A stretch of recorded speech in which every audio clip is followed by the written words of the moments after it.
For the last 15 years, I've been on a quest to discover the DNA of the most successful digital leaders in the world. What makes them tick, what's in their minds and in their hearts. We are sharing deep insights from our world-class CIOs so that you get inspired, can learn and reach your full potential as a digital leader. If you are an ambitious technology executive, then I invite you to join CIONET. Join our community so that you too can realize your ambition.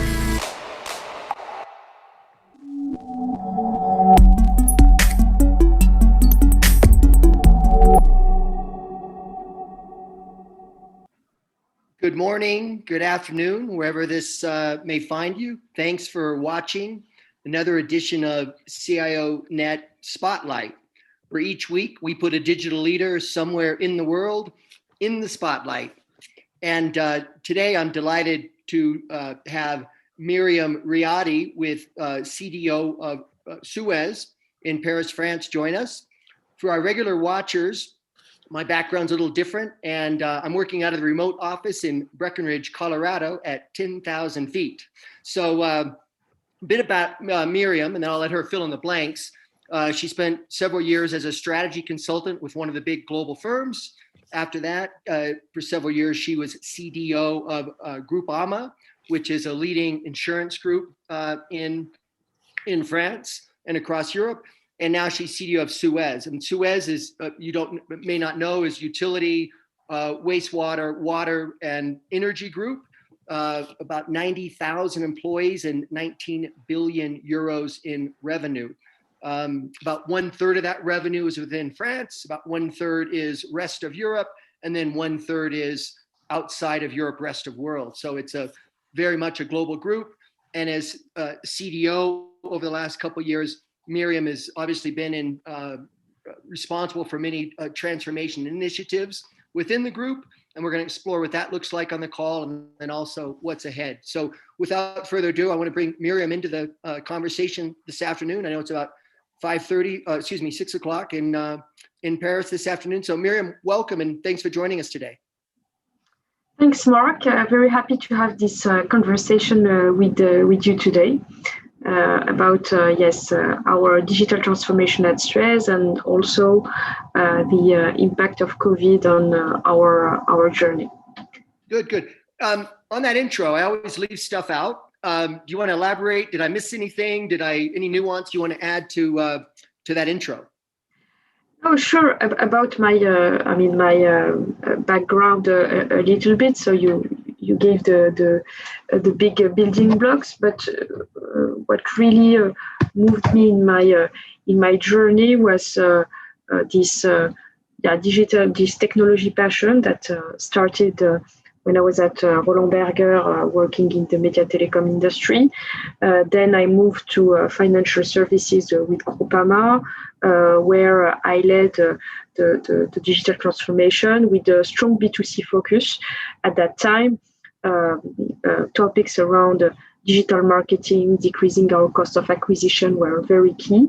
Also, how do we elaborate new offers thanks to digital? How do we work on the behavior-based insurance, or how do we provide new services for elderly people to maintain them at home? So yes, strong work on offers, also on the simplification of the customer experience. How do we offer to our customers a very seamless journey with modern portals where they can do a lot of self-care, and also everything related to digital innovation.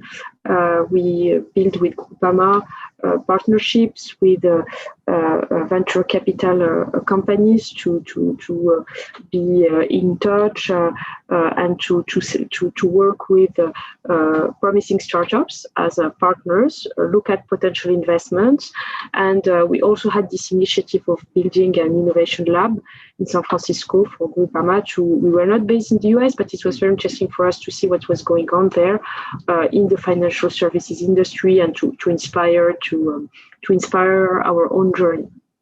Then I joined Suez 3 years and a half ago to create this role of Group Chief Digital Officer. So a lot was going on at Suez in terms of digital. It was a large company and with very talented people working on that on the field, selling and proposing new services in tenders and so on.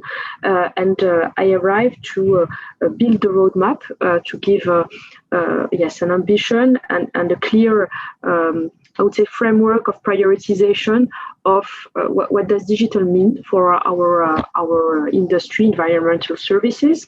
So we build with I would say a task force of people from the group, a roadmap around 3 business priorities for digital transformation at Suez. The first one is the digital customer experience and digital marketing. How do we use digital to drive more revenues thanks to digital, thanks to e-commerce, thanks to lead generation, thanks to all the best practices that we see in the B2C in terms of digital marketing? How do we bring that in our industry? So first priority, and also how do we use digital for a performant customer experience and also providing our customer something great and seamless to make them the most loyal to us. The second priority is performance. How do we use digital and data to do our everyday job better? And that's a field where Suez has a strong DNA. Many performance projects is a company of engineers and who like those operational topics. So there was a lot going on, but there was a question around scalability. How do we scale those initiatives? How do we work on the quality of data, on the governance around data to make those sometimes local initiatives more scalable? How do we work with the IT on building the right platforms to once again scale those great initiatives? And also we accelerated some initiatives in the waste business that was a bit less digitalized than the water business. And the third priority is everything related to new business models, because we believe that thanks to digital and data, we can build new revenue streams for the group. It can be around the smart city business, for example. So in this business, we are reusing our expertise in monitoring complex urban systems that we do in water, we do in waste, and we build that on other verticals, maybe thanks to digital and data.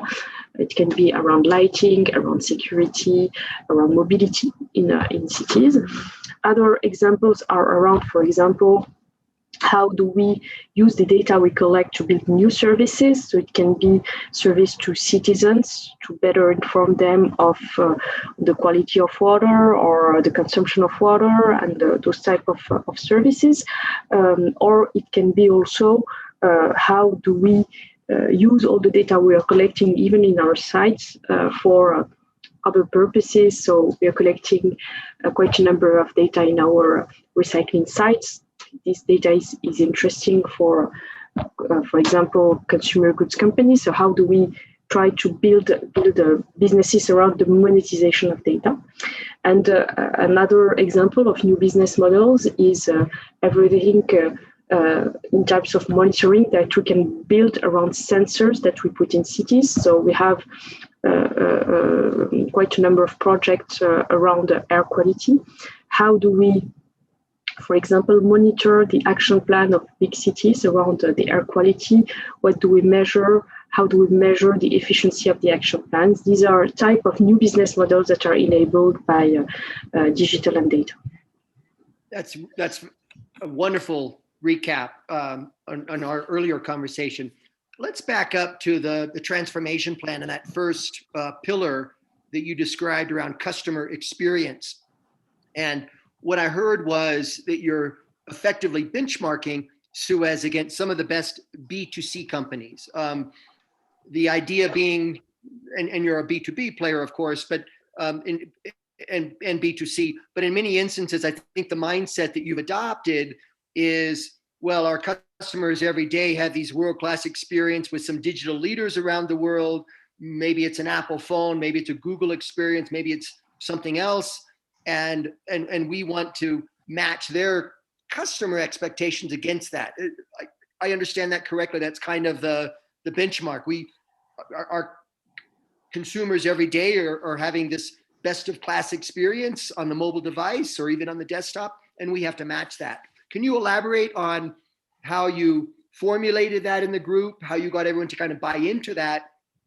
And then I think the third question is, can the technology, keep up? And how did you get the technology team to build all of this in probably maybe a different way, or a different way of thinking about rolling out things? Yeah, sure. So the digitalization of the customer experience is really a key topic. And I think it was less work in the industry overall, but in terms of, why is it important? We are really pushed by our customers to work on that, and it became something very critical in the latest standards we are answering. So definitely pushed by customers. And also the logic behind that is twofold, because our customers, the ones that buy our services, most of them are B2B, but very often our services are bought by cities, but they are used by end user, by B2C users. So we really need to, when we provide services to the end user, to be really in line with the standards, if they want to pay online, if they want to get services, if they want to access information by mobile, and so on. So this is the first fold. And there is also all this interest around environmental services and so on, that we want to answer also to our end users. And for the B2B, it's really what you're describing. A guy in charge of purchasing environmental services in a big corporate wants to have the same experience as when he wants to buy his own bike on Amazon. So there is this need of a seamless experience, immediate information, and so on, and we need to keep up to those standards. And yes, we are testing and using everything that is used in B2C to improve this performance, either to generate more leads on our portals and the e-commerce and so on, to better qualify those leads, and so on. So we are really working on that, and we have one of our BAs in the US on industrial water that is very good at that, because they're selling products, and it's less easy to do that for services than for products. So they have a very good experience on that, and we are definitely leveraging this experience. So yes, the logic is really that, and we have some very good results around that. It's not very intuitive when you're just really from the industry, but yeah, it's definitely a strong lever and a very motivating topic, because it's really development and top line focus. So everybody wants to have more turnover, and and technology, yes, help us really test and measure cost of acquisition, measure efficiency of a better SEO policy. So it's really since all the beginning of the path is digital, you can really measure the efficiency of your actions and stop what's not working. And so these projects are also very motivating, because they are top line focused, but also you get the result quite quickly on your the effectiveness of your actions. Right. So we touched on the customer experience part, that you're benchmarking effectively against world-class B2C. That's being driven from tenders to large urban areas, cities and regions, etc. And then we touched on a little bit, and I want to understand a bit better, is this data layer that you're really using, digital marketing techniques, and you're really using that data layer for lowering customer acquisition costs, and segmenting the customer base, I think a lot more finitely, a lot more, in detail, some things like this. Can you elaborate a bit more on lowering those customer costs and the kinds of things you're doing to make those digital transactions a lot more efficient? There is this transaction part that is something important that we are working on, but the biggest part is the performance part about the cost to serve those customers. Okay. So we have a very big performance program at Suez with a strong component around the performance of the customer experience. And here it's everything related to the digitalization of our back offices, of our call center, making your customer, changing the way you're sending mails to your customers to make them pay more efficiently and so on. So this is really the big part.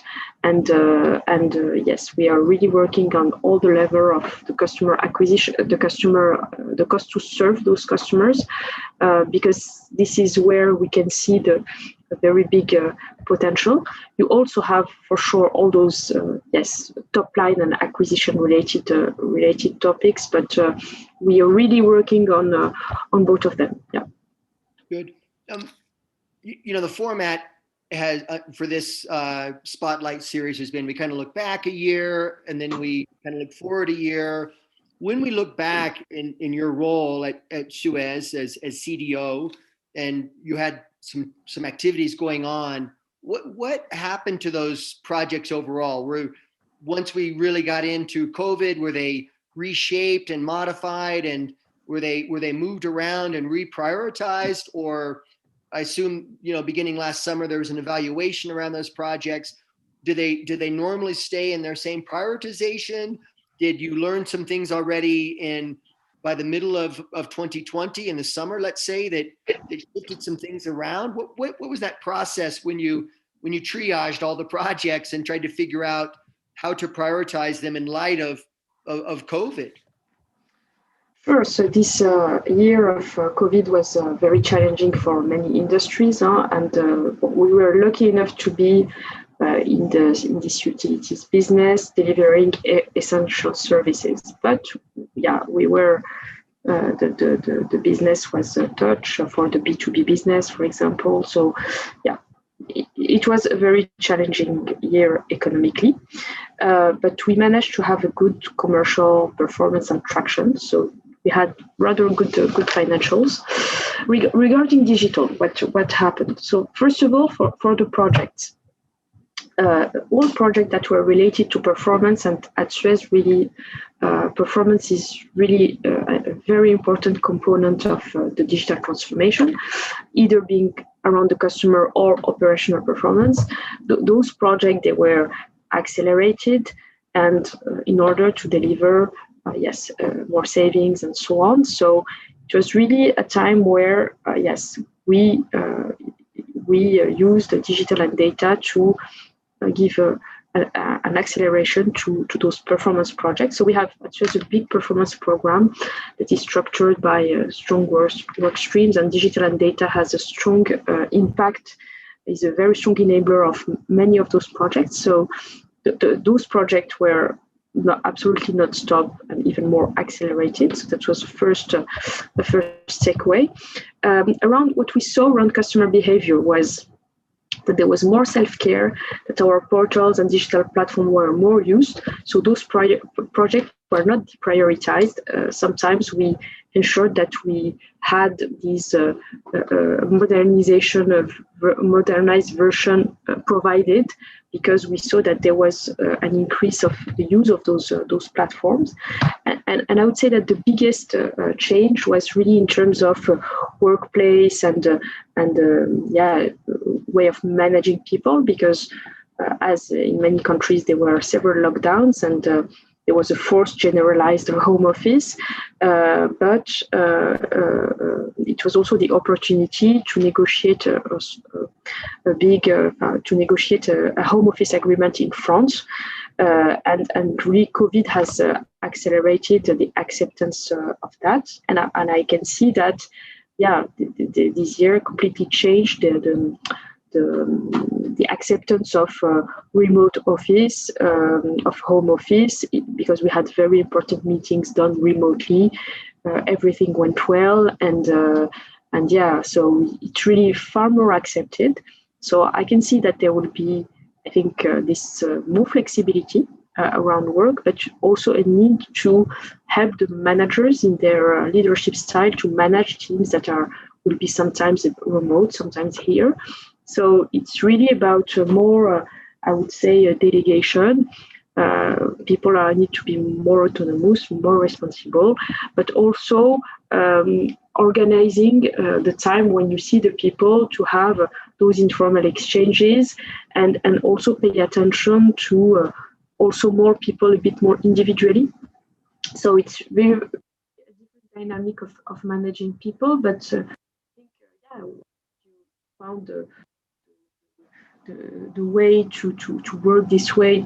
Us in the digital team, we are quite flexible, so it was not the biggest team to take there. But I think yeah, you need to review the way your leadership style, the way you're managing people. But I think yeah, that it has been a turning point in terms of workplace and ways of working, and I don't see that it will be a go back to the situation before. There were some profound changes that are now for good. And it sounds like you've been very thoughtful as a company around the hybrid model.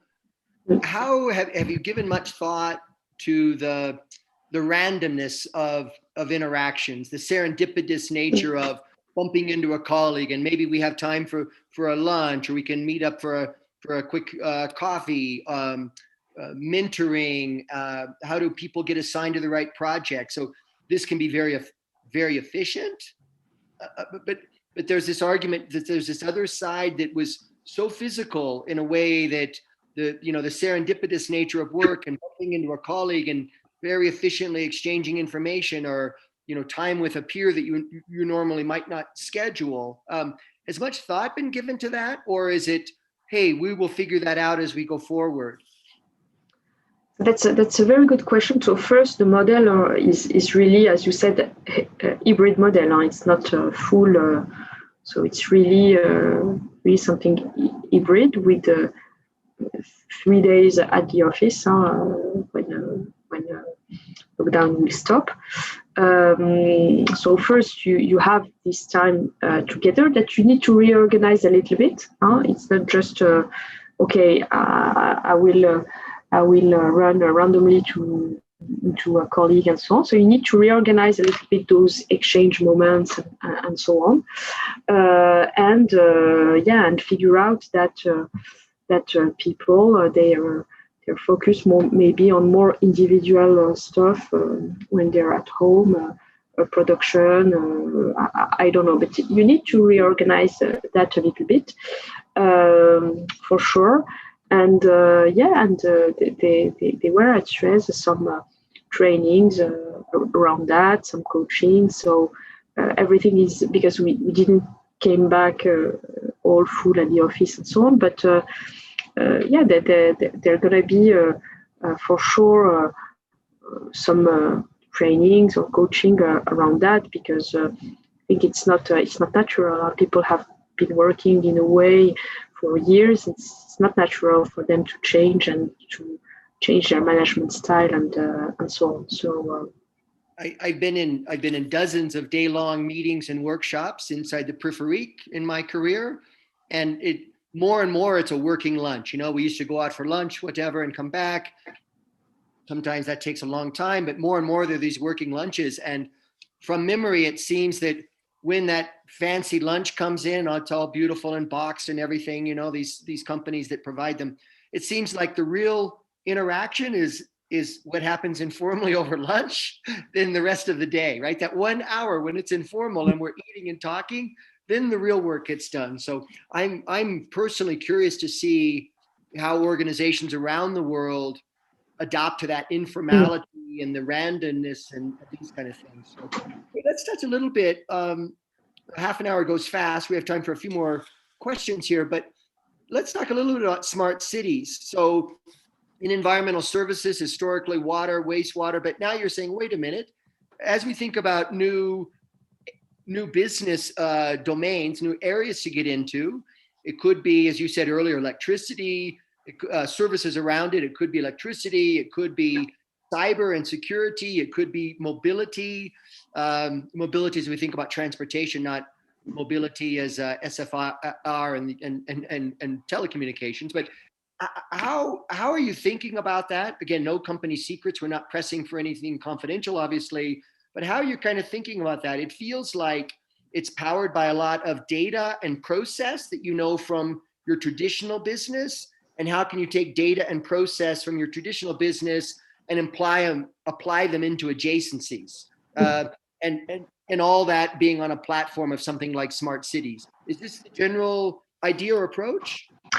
Yeah, the general idea is we are good, and we've been good to that for years, to monitor complex urban systems and monitor also people doing interventions in those complex urban systems. So this is what I call the monitoring capabilities, and we've been doing that for years. And it's an expertise, this monitoring expertise, and the idea is really like to use that to other verticals. So we won't be us doing mobility and so on, but providing an overall view to the city of what's going on. Is there a problem and is an intervention needed or not? So all this system of alerts, getting back to an overall system and being able to fix those alerts is something that we are reusing, and we are not doing that alone. Now, in the contract we won, we're working with other partners to build consortiums. But this is the logic. And also, we are part of the city with the water, with the waste, and so on. The city is our customer for those businesses. So yes, we feel legitimate to try to expand to other verticals, but with things that we know, which are those monitoring capabilities and in a complex urban environment. You think of regions around the world or cities or even countries that really seem to get this right. I'll name three. I'm curious what your top three are, but if I'm looking for inspiration in smart cities, I look at Dubai, I look at Singapore, easier to solve in a small geograph, and I look at Amsterdam and their circular economy, and these three come to mind. But when you look around the world, Meriem, where do you draw inspiration on cities or regions that are really getting the smart city concept right, and where do you see the most promise? It's there are, I would say, opportunities everywhere, because the challenges are each time different. The example you're giving are very good examples. You do have other examples in France. For example, we won 2 contracts in mid-sized cities, one in Dijon, one in Angers, that are really real smart city projects with the type of verticals I was describing. So these are really interesting contracts, because these are cities that really need to get a business impact and something very tangible from that. And these were really projects that were pushed strongly by the mayors and so on. So I think there is a potential in the flagship cities you were mentioning, but also a potential for more mid-sized cities. And the technology is getting more scalable and affordable. So I think that there is a potential. I would say a little bit everywhere, but with different needs and business models and so on. That's excellent, because we think of those flagship cities, but the reality is there's hundreds and hundreds of mid-sized cities that have the same types of issues. They may be a little more flexible and move a little faster, and the costs are coming down. So you're saying to really watch a lot of mid-sized cities, and you mentioned some examples in France. So that's interesting. Those cities are also keen on being attractive as territories economically. So Yes. very often they also want to use this project to attract startups, to create jobs. So I think it's also an interesting way to see the problem. How do they use those projects to make their city more attractive compared to others? It's tied into the economic development of the region. Yeah. Wow, that's great. So I always end with a standard question, and it's you've got a very successful career, or very global in your current responsibilities.